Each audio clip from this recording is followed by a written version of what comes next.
আজ ২৫তম কার্গিল বিজয় দিবস। তাই শুক্রবার সকালে পুরাতন মালদার মুচিয়া ১২ নম্বর বিএসএফ ব্যাটালিয়নে উদযাপন হলো ২৫তম কার্গিল বিজয় দিবস।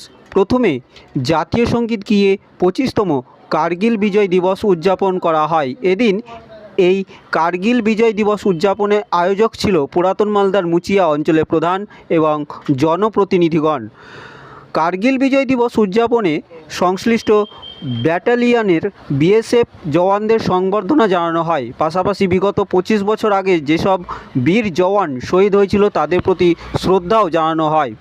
এদিনের এই কার্গিল বিজয় দিবসে উপস্থিত ছিল মুচিয়া অঞ্চলের প্রধান পলি দাস, উপপ্রধান চিত্তরঞ্জন সরকার, এলাকার বিশিষ্ট ব্যক্তি অসিত সরকার, মুচিয়া গ্রাম পঞ্চায়েতের কনভেনার প্রবালকান্তি সরকার সহ সংশ্লিষ্ট এলাকার জনপ্রতিনিধিগণ।